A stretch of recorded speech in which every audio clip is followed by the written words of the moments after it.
Pada kesempatan ini kita akan berbicara tentang pengelolaan proyek ERP. Pengelolaan proyek ERP, di dalam ini kita bicara bahwa lingkungan struktur organisasi dalam implementasi ERP bisa disesuaikan dengan kebutuhan, karena struktur organisasi dalam setiap perusahaan tidak sama. Implementasi ERP harus terorganisasi dan harus melibatkan user, pengguna sistem, dan pengembang sistem dalam pelaksanaannya. Hal yang dilakukan selanjutnya pemetaan proses dalam organisasi yang berhubungan dengan proses bisnis yang dimiliki oleh masing-masing fungsi organisasi. Saat kita bicara pemetaan prosesnya, itu bahwa sebelum pemetaan proses itu harus dilakukan bagaimana struktur organisasi untuk tim implementasi ERP. ERP itu sendiri nantinya kita akan bisa menyesuaikan dengan kebutuhan akan sistem informasi yang akan diimplementasikan. Nantinya bahwa tujuan organisasi akan tercapai dengan lebih baik dan tepat. Tim itu sendiri melibatkan tim seperti tim SDM, akunting, logistis, pengembang yang dicakup dalam tim proyek implementasi ERP. Nah, ini contoh dari bentuk umum struktur organisasi tim implementasi ERP, di mana di sini ada komite pengarah, ada tim project, dia didukung oleh administrasi yang akan mendukung untuk seluruh bagiannya. Nah, di dalam sini ini ada kelompok kerja logistik, pengembangan, SDM, dan di sini juga bisa adanya akunting.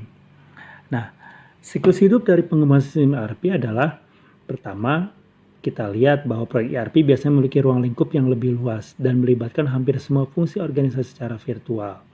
Dan proyek ERP itu bisa menggunakan beberapa paket software yang secara ekstensif, baik berupa satu paket, kesatuan, atau kombinasi dari beberapa paket.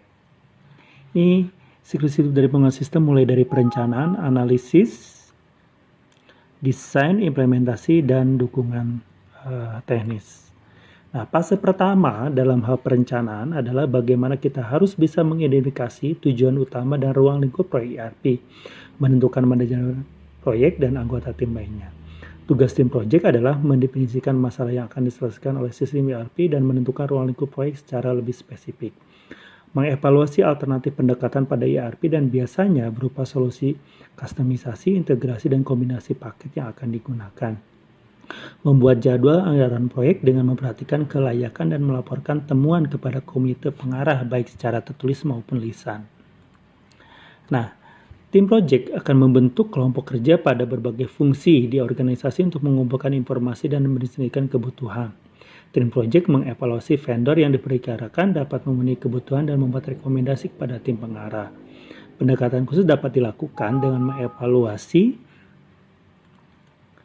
beberapa alat bantu pengembangan software, dan tim project akan memilih vendor dan melakukan evaluasi mana vendor yang terpilih. Nah, tanggung jawab utama tim project adalah mengidentifikasi inisiatif rekayasa ulang proses bisnis yang mungkin diperlukan. Kemudian juga jumlah rekayasa proses bisnis yang harus dilakukan bergantung pada pendekatan ERP dan paket yang dipilih, dan memilih beberapa paket dan kombinasi beberapa alternatif paket yang tersedia dan disesuaikan dengan kebutuhan. Kemudian idealnya pada fase analisis ini, sebuah prototipe sistem ERP di berbagai area untuk menyimulasikan dan menunjukkan integrasi antar modul kepada user dan dilakukan evaluasi ulang, dan nanti lebih singkat waktunya jika menggunakan pendekatan satu kesatuan paket dan lebih memakan waktu jika perusahaan memilih menggunakan pendekatan kustomisasi. Nah, fase desain di sini adalah saat perusahaan sudah memutuskan vendornya. Vendor ini nantinya tingkat desain tergantung pendekatan ERP yang dipilih. Untuk kustomisasi, perancang aplikasi, prototipe, dan database dilakukan sangat insentif.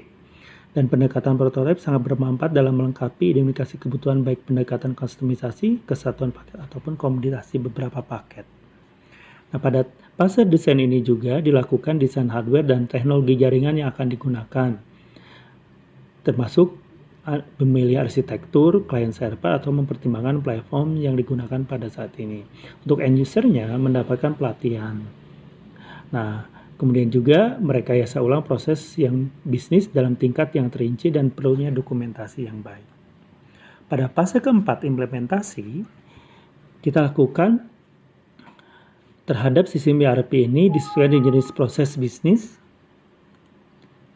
yang pada masing-masing fungsi bisnis. Pada pendekatan kombinasi paket, program dari beberapa vendor yang berbeda harus terintegrasi menjadi satu kesatuan sistem dengan menggunakan middleware. Jadi pada intinya, pada fase ini lebih fokus bagaimana cara mengintegrasikan paket-paket yang ada pada sistem ERP.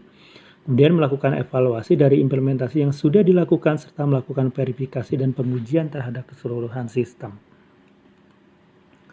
Untuk fase berikutnya tentang implementasi, kita akan membuat rencana rollout sistem yang meliputi jadwal instalasi sistem, kemudian juga apakah itu menggunakan pendekatan pilot, paralel, atau cut-over. Kemudian juga dilakukan rencana rekayasa ulang proses bisnis yang akan diterapkan. Kemudian kita lihat juga orang dan prosedurnya. Dan untuk perubahan sistem ini akan dibuatkan prosedur kerja baru yang harus disusun dan diterapkan. Untuk dukungan teknis, ini adalah untuk menjamin keberhasilan sistem jangka pendek dan jangka panjang. Dan tentu juga dibutuhkan saat transisi sistem. Dan dalam hal ini pemeliharaan sistem juga diperlukan pada fase ini.